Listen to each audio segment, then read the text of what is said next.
Hello students, now we have to start the chapter that is lifelines of national economy. Okay, तो इसमें हमने देखा था कि क्या है लाइफलाइन नेशनल इकोनॉमी की, that is transport and communication, है ना।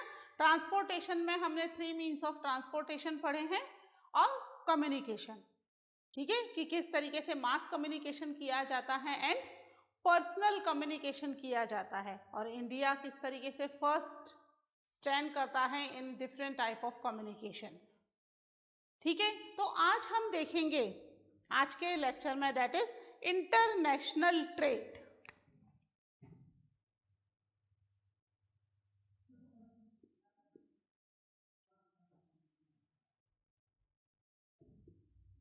इंटरनेशनल ट्रेड,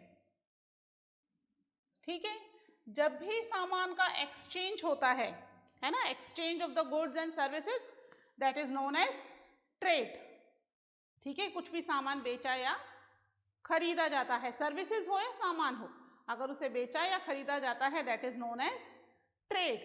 अगर यही सेलिंग और परचेजिंग दो कंट्रीज के बीच में होती है ना, एक कंट्री खरीद रही है और दूसरी बेच रही है, ठीक है, then it is known as international trade. ठीक है, इंडिया से बहुत सारे प्रोडक्ट्स इंपोर्ट भी किए जाते हैं और एक्सपोर्ट भी किए जाते हैं, ठीक है, तो यहाँ पर दोनों तरह का ट्रेड है, मीन्स इंपोर्ट और export, both types of trades are there in India. ठीक है, इसमें कुछ पॉइंट्स लिख लेते हैं, अपने निकाल लीजिए notebook and your pen, heading डाल लीजिए इंटरनेशनल ट्रेड। ठीक है, पता चल गया इंटरनेशनल ट्रेड क्या है, exchange of goods and services. ठीक है, लिखिए इसमें first point, the exchange of goods among people, states and countries is referred as trade.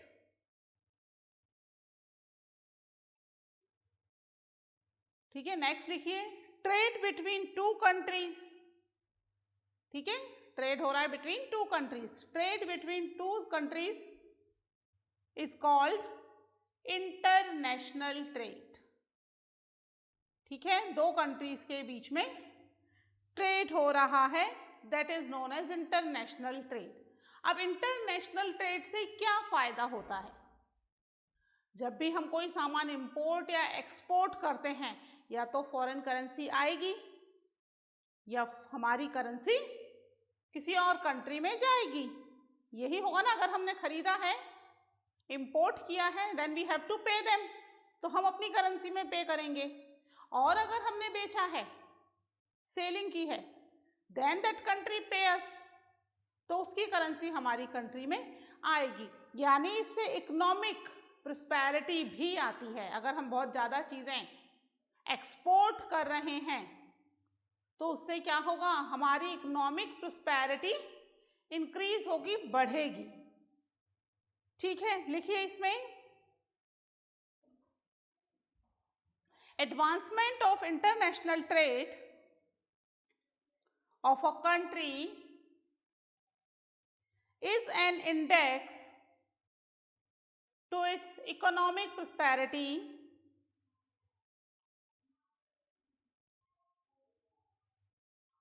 ठीक है, इकोनॉमिक प्रॉस्पेरिटी ला रहा है ये। ठीक है, नेक्स्ट लिखिए as the resources are space bound, है ना, स्पेस बाउंड क्या होता है मैं बताती हूँ, पहले पॉइंट लिख लीजिए, as the resources are space bound, no country can survive without international trade। ठीक है, resources are space bound मतलब सभी resources सब जगह नहीं मिल रहे हैं। ठीक है, few resources are found in India, few are found in some another country, है ना, हमारी कंट्री में सारे रिसोर्सेज नहीं है, किसी भी कंट्री में all types of resources are not available. कुछ कंट्रीज तो ऐसी हैं जहां पर नेचुरल रिसोर्सेज हैं ही नहीं, उन्हें दूसरी कंट्री से परचेज ही करने पड़ते हैं रिसोर्सेज। ठीक है, तो कोई भी कंट्री सेल्फ सफिशिएंट नहीं है इन टर्म ऑफ रिसोर्सेज, तो उसे कुछ ना कुछ रिसोर्सेज बाहर सेल करने पड़ेंगे और कुछ ना कुछ रिसोर्सेज परचेज करने पड़ेंगे, दोनों ही काम करना पड़ेगा। ठीक है, this is the meaning of the resources are not space bounded. Space bounded नहीं है, अलग अलग सॉरी स्पेस बाउंडेड है कि इस एरिया में इस तरह के रिसोर्सेज ही मिलेंगे। प्लेट्यूज हैं तो मेटल्स मिनरल्स वहां पर ही मिलेंगे, है ना। जहां पर प्लेट्यूज नहीं है, मेटल्स मिनरल्स नहीं मिलेंगे। ठीक है, तो हर एक अलग अलग तरह के रिसोर्सेज मिल रहे हैं। इसमें ही लिखिए next, the balance of trade of a country is the difference between its export and import। ठीक है, अगर कंट्री एक्सपोर्ट कर रही है, what do you mean by export? Means हम अपना सामान दूसरी कंट्री में सेल कर रहे हैं। और अगर कंट्री इंपोर्ट कर रही है, यानी हम दूसरी कंट्री से सामान परचेज कर रहे हैं। ठीक है, अगर एक्सपोर्ट इंक्रीज होता है और इंपोर्ट डिक्रीज होता है तो क्या होगा? हमारे पास फॉरेन करेंसी ज़्यादा आएगी, है ना, क्योंकि हमने ज़्यादा एक्सपोर्ट किया है, ज़्यादा सामान बेचा है, सेल किया है टू द अनदर कंट्री, है ना। जबकि हमने उसके कंपैरिजन में सामान जो खरीदा है दैट इज लेस, तो हमें पे कम करना पड़ा। अगर इसका ऑपोजिट हो जाए तो क्या होगा? If we export less and import more, तो क्या होगा? हमारा यहाँ ट्रेड बेनिफिट हो रहा है। ठीक है, इस कंडीशन में ट्रेड बेनिफिट हो रहा है, हमें क्या हो रहा है? Trade benefit. और इस कंडीशन में क्या होगा? यहाँ तो हमें नुकसान हो गया ना, लॉस हो गया। क्यों हो गया? हमने कमाया तो कम और खर्च ज्यादा कर लिया, है ना। हमने दूसरी कंट्री को बेचा तो कम, खरीदा ज्यादा। उससे क्या हुआ? हमारी कंट्री में हमारी करेंसी हमें देनी पड़ी, हमारे पास फॉरेन एक्सचेंज जितना भी आया था वो सारा चला गया, प्लस हमारी अपनी करेंसी भी हमें देनी पड़ी। यानी हमेशा एक्सपोर्ट ज्यादा होना चाहिए कंपैरेटिव टू द इंपोर्ट, तभी क्या होगा? कंट्री इकोनॉमिक डेवलप होगी, इकोनॉमिकली इसका डेवलपमेंट ज्यादा होगा। ठीक है, समझ में आई ये चीज? हम बहुत सारे प्रोडक्ट्स एक्सपोर्ट करते हैं, है ना, बहुत सारे एग्रीकल्चर प्रोडक्ट्स, रॉ मटेरियल, बहुत सारे finish goods that we also export, है ना। इंपोर्ट भी कर रहे हैं, बहुत सारे मटेरियल्स हम इंपोर्ट भी कर रहे हैं। ठीक है, बट हमारे को फायदा होना तभी पॉसिबल होगा when we export more and import less, यानी हम अपनी ही कंट्री का बना सामान ज़्यादा से ज़्यादा कंट्री में यूज़ करें, दूसरी कंट्री का सामान यूज़ ना करें, तभी क्या हो जाएगा?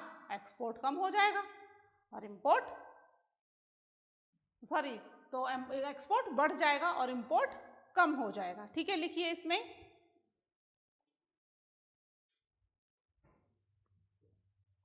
India has trade relations with all the major trade blocks and all geographical regions of the world। सबके साथ इंडिया के ट्रेड रिलेशंस हैं। ठीक है,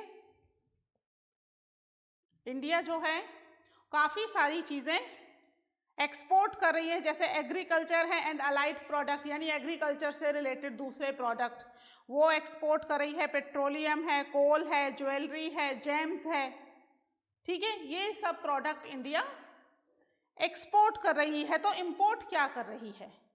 petroleum, petroleum products, pearls, precious stone, chemicals, these are the things which we export, है ना।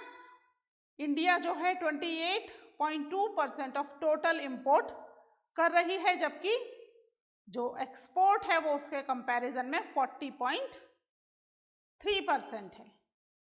ठीक है, यानी हमारा एक्सपोर्ट कंपैरेटिवली ज्यादा है। ठीक है, लिखिए इसमें नेक्स्ट पॉइंट, ये आपको एक्सप्लेन करने के लिए बोल रही हूँ, हम सारा डाटा लिखेंगे नहीं, इसमें 2010-11 का डाटा दिया हुआ है।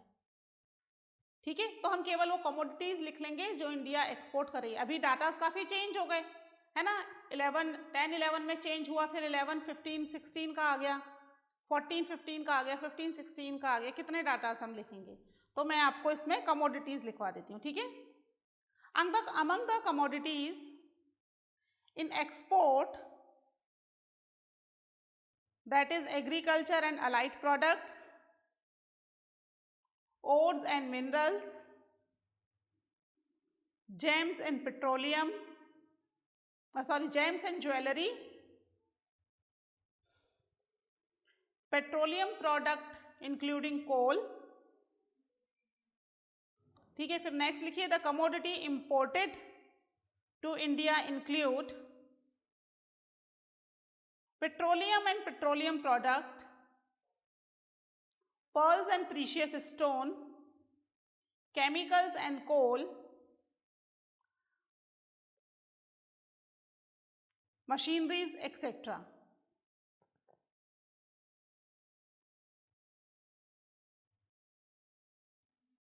ठीक है, नेक्स्ट इसमें लिखिए, international trade has undergone a sea change in the last 15 years। ठीक है, क्या हुआ सी चेंज, मतलब कि जो ट्रांसपोर्ट हो रहा था बल्कि एंड हैवी ट्रांसपोर्ट सारा का सारा थ्रू द ओशियन रूट ही होता है, वाटरवेज के थ्रू ही सारा का सारा माल इंपोर्ट और एक्सपोर्ट किया जाता है, because that is the cheapest way of transport and transportation. तो क्योंकि अब क्या हुआ, बीच में क्या बन गई थी, स्वेज कैनाल है ना, जिसके थ्रू क्या हो गया, सी रूट काफी हद तक शॉर्ट हो गया। पहले के कंपैरिजन में यूरोप और अमेरिका पहुंचने का रास्ता कंपैरेटिवली लगभग 10,000 किलोमीटर तक का रास्ता रिड्यूस हो गया था, नहीं तो अफ्रीका का चक्कर लगाना पड़ता था। ठीक है, नेक्स्ट लिखिए, exchange of commodities and goods have been superseded by the exchange of information and knowledge। ठीक है, अब कमोडिटीज के साथ साथ हम किसका बिजनेस कर रहे हैं, किसका ट्रेड कर रहे हैं, that we are selling the information and knowledge also, है ना। आईटी इंडस्ट्रीज के नाम सुने हुए हैं ना आपने, बहुत सारी आईटी इंडस्ट्रीज लगी हुई हैं इंडिया में।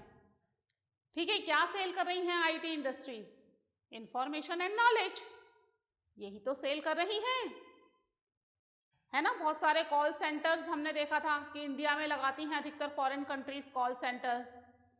What we are selling, we are selling our knowledge. ठीक है, उसके थ्रू हमारे पास फॉरेन करेंसीज आ रही है, क्योंकि वहां पर जितने भी काम करने वाले एम्प्लॉयज हैं उन सबको सैलरी तो वही फॉरेन कंपनी देगी ना, तो that fetch the foreign currency to the country, है ना। तो आजकल जो हमारा ट्रेड है उसमें सबसे ज्यादा इंपॉर्टेंट जो सेक्टर हो गया है that is information technology centre, वहां पर सबसे ज्यादा हमारा फॉरेन एक्सचेंज आ रहा है, सबसे ज्यादा फॉरेन एक्सचेंज। ठीक है, थ्रू द इंफॉर्मेशन टेक्नोलॉजी, जो हम सॉफ्टवेयर बना करके दे रहे हैं टू द अदर कंट्रीज, उसके थ्रू सबसे ज्यादा फॉरेन एक्सचेंज आ रहा है। लिख लीजिए, India has emerge as a software giant at the international level and it is earned large foreign exchange through the export of information technology। ठीक है, इंफॉर्मेशन टेक्नोलॉजी के थ्रू सबसे ज्यादा लार्ज स्केल पर फॉरेन एक्सचेंज या foreign currency India में आ रही हैं। ठीक है, इंटरनेशनल ट्रेड के बाद नेक्स्ट हमारा पॉइंट है that is the tourism as a trade. Tourism भी क्या है, ये भी ट्रेड ही है। वर्ल्ड की सभी कंट्रीज में टूरिज्म एज अ ट्रेड। ठीक है, वर्ल्ड की इतनी सारी कंट्रीज हैं, जब इन्हें कैटेगराइज किया गया कि भाई लोग कहाँ ज़्यादा घूमने जाना चाहते हैं, तो India got the 4th rank. ठीक है, 4th नंबर पर इंडिया आई, यानी कि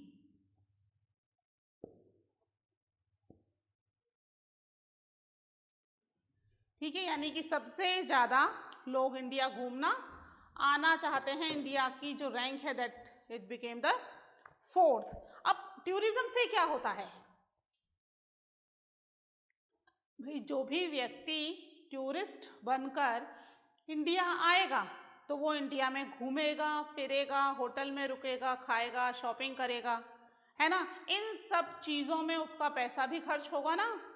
वो सारा पैसा अगर he belongs to any another country तो वो फॉरेन एक्सचेंज करवा के लाएगा, इंडियन करेंसी लेगा, फॉरेन एक्सचेंज करेगा, तो क्या होगा, उसको इंडिया में ट्रेवल करने से इंडिया की करेंसी बढ़ेगी, फॉरेन एक्सचेंज आएगा इंडिया में, है ना।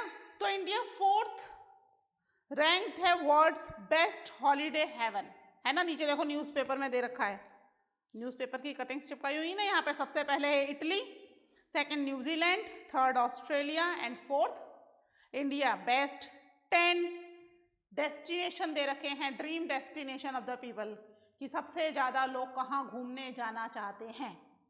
ठीक है, that India belongs to the 4th rank.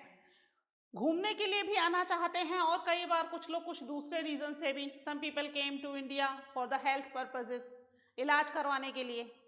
Some came to India for the education purposes, high education लेने के लिए, पढ़ने के लिए। इंडिया से भी बहुत सारे लोग बाहर जाते हैं for the job, for education, for health purpose और फॉर द टूरिज्म। अलग अलग रीजन से बाहर जाते हैं। तो टूरिज्म कई तरह का हो सकता है ना। मेडिकल टूरिज्म हो सकता है, आप हेल्थ पर्पज से जा रहे हो तो।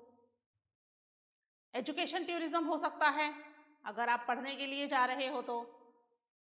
अलग अलग तरह का टूरिज्म किया जा सकता है ना, क्योंकि हम वहाँ कुछ टाइम के लिए जा रहे हैं, देन वी केम बैक, है ना। जब भी कहीं फॉरेन कंट्रीज जाते हैं तो वीज़ा लेना पड़ता है, तो वो टूरिस्ट वीज़ा किस बेसिस पर है, तो वो उतने टाइम पीरियड का वीज़ा मिलता है कि उतने टाइम पीरियड तक आप वहाँ रह सकते हो। You are not the resident of that country, आपको वापस अपनी कंट्री आना पड़ेगा, है ना। तो आप उतने टाइम के लिए उस कंट्री के लिए एज अ टूरिस्ट जा सकते हो। ठीक है, तो टूरिज्म इंडस्ट्री लिख लीजिए इसके अंदर। Tourism in India has grown substantially over the last 3 years.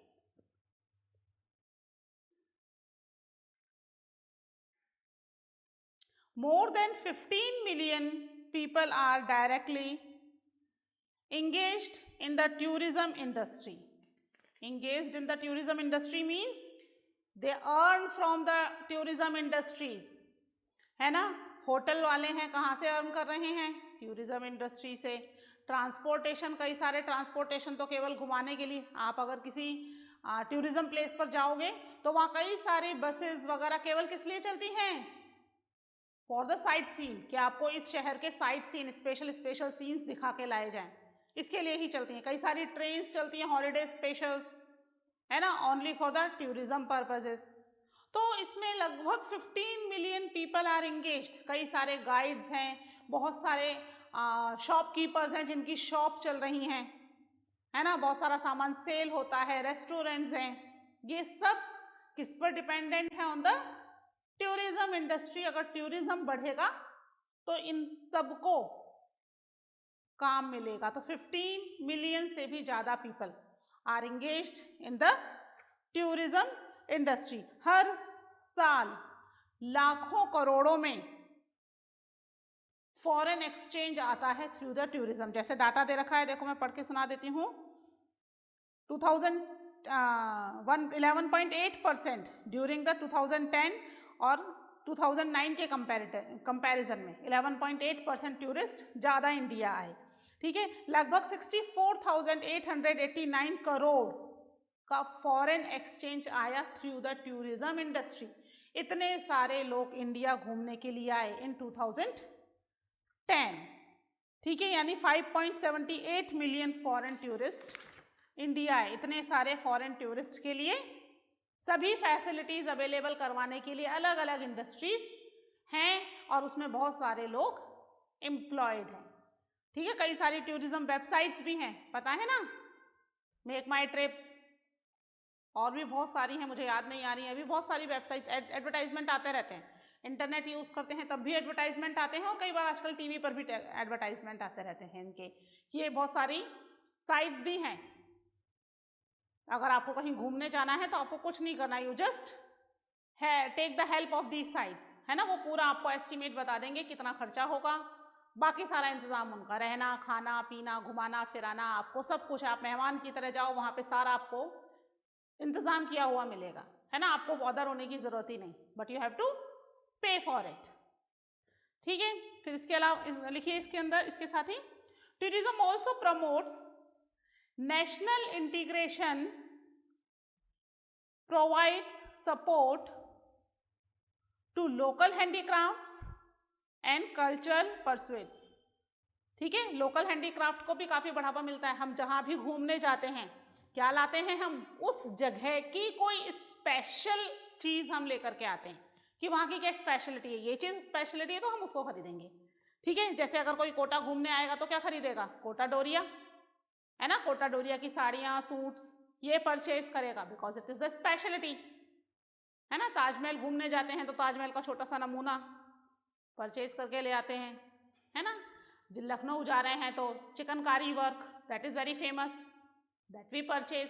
तो इस तरीके से लोकल हैंडीक्राफ्ट और इंडस्ट्रीज को काफी इंकरेजमेंट मिलता है, क्योंकि ये टूरिस्ट अगर आएंगे तो अपनी मेमोरी के लिए कुछ ना कुछ वहां से सामान, स्पेशलिटी वहां की जरूर खरीद के लेकर के जाते हैं, ठीक है। तो इस तरीके से इसमें यहाँ पर नेशनल इंटीग्रेशन तो बढ़ ही रहा है, हम एक कंट्री से दूसरी कंट्री जा रहे हैं तो हमें वहाँ का कल्चर, वहाँ का ट्रेडिशन, सब चीज़ें हमें देखने को मिल रही हैं, प्लस वहाँ के लोगों को एम्प्लॉयमेंट भी मिल रहा है, they prepare the product for the tourist, special products बनाते हैं टूरिस्ट के लिए।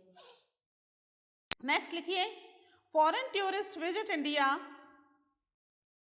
फॉर हेरिटेज टूरिज्म, अलग अलग तरह के टूरिज्म है ना, लिखो, foreign tourist visit India for heritage tourism, eco tourism, adventure tourism, cultural tourism, medical tourism and business tourism, ठीक है। कौन कौन से हेरिटेज टूरिज्म, यहाँ के हेरिटेज इंडस्ट्रीज को देखने के लिए किस तरह का हेरिटेज है यहाँ का। फिर इको टूरिज्म, है ना, कुछ एरियाज ऐसे हैं जो प्रॉपरली बहुत अच्छे से वहाँ का पर्टिकुलर कल्चर वहाँ पर चलता है ना। जैसे अगर आप लद्दाख जाओ तो लद्दाख हेरिटेज टूरिज्म है ना, वहाँ का कल्चर सबसे अलग है और अभी भी वहाँ पर वही उनका पुराना कल्चर ही दे फॉलो, ठीक है। फिर इसके अलावा एडवेंचर टूरिज्म, इंडिया में आएंगे, हिमालय क्लाइंब करना चाहते हैं, एडवेंचर टूरिज्म तो अपने आप ही हो जाएगा, है ना।